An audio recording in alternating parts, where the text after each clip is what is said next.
కేసీఆర్ పెట్టిన స్కీము అవినీతి అక్రమాలు జరుగుతూ ఉన్నాయి.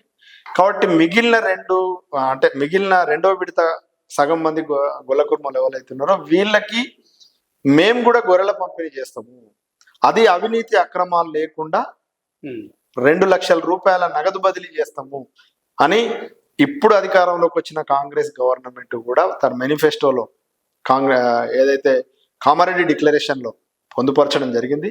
కానీ ఇప్పటి వరకు కనీసం ముఖ్యమంత్రి దాని ఊసు కూడా ఎత్తట్లేదు, ఎక్కడ మాట్లాడట్లేదు.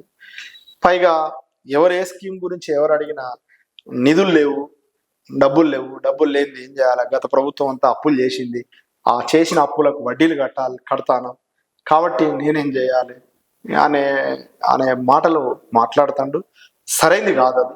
ఎందుకంటే కాంగ్రెస్ కు గతంలో 2018 ఎన్నికలలో 95% ఓట్లేసినటువంటి గొల్ల కుర్మలు మొన్న జరిగిన అసెంబ్లీ ఎన్నికలలో 55% కాంగ్రెస్ కి ఓట్లేసిండు. అవును, ఇది నేను చెప్పే లెక్క కాదు. హిందూ పేపర్లో ఒక ఆర్టికల్ దీని మీద ఏ సామాజిక తరగతులు ఎవరికి ఎంత పర్సంటేజ్ ఓట్లు పోలరైజేషన్ అయినాయి అని ఆ 2 ఎన్నికల్ని అనలైజ్ చేస్తూ ఆర్టికల్ దాంట్లో రాసినటువంటి లెక్క. అంటే అంత కాంగ్రెస్ను ఆదరించినటువంటి వాళ్ళను ఇవాళ ప్రభుత్వం పక్కన పెడతా ఉంది. అది నష్టం. భవిష్యత్తులో ప్రభుత్వానికి ఇప్పటికే వ్యతిరేకత పెరుగుతూ ఉంది. దాని మీద భవిష్యత్తులో మేము కూడా ఉద్యమాలు చేసే పరిస్థితి ఉంటుంది. ముఖ్యమంత్రి చెప్పే అబద్ధం. ఎందుకంటే గత ప్రభుత్వం బాగా చేయలేదని కదా ఈ ప్రభుత్వాన్ని ఎందుకున్నది. ఇల్లు కడతా అంటే మేస్త్రి మంచిగా పని చేయకపోతే ఇంకో మేస్త్రిని తెచ్చి పెట్టుకుంటాం. అట్లా ఆ ముఖ్యమంత్రి ఆ ప్రభుత్వం బాగా పనిచేస్తలేదనే ఈ ముఖ్యమంత్రి తెచ్చుకుంటాం.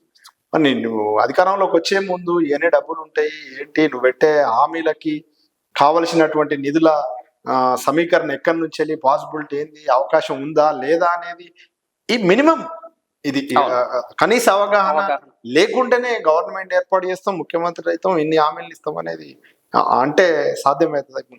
నాతో మీరు ఒక ఇంటర్వ్యూ చేస్తున్నారు, గొర్రెల పెంపకందారుల సంఘానికి రాష్ట్ర నాయకుడు అని ఇంటర్వ్యూ చేస్తాను. నన్ను దీనికి సంబంధించిన ఒక క్వశ్చన్ వేసినప్పుడు నేను ఆన్సర్ చేయగలను. చేసే కేపబిలిటీ లేనప్పుడు నేను ఒక రాష్ట్ర నాయకుడిని ఎట్లయితా? అలాగే కదా ముఖ్యమంత్రి గారు కూడా అంత చీప్ గా ఆయన తగ్గించుకుంటాడు. అది సరైనది కాదు.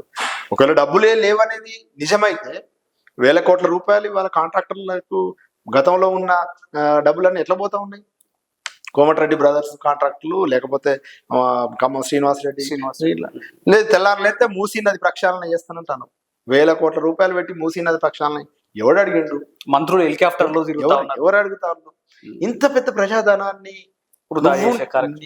మీకు అవసరం అయ్యే వాటి వైపు డైవర్ట్ చేస్తాను. కానీ మీరు ఇచ్చిన హామీలు నెరవేర్చండి. ముందు మీరు ఇచ్చిన సంక్షేమ పథకాలు ఏవైతే పెడుతున్నారో వాటి వైపు ఆలోచన చేయండి.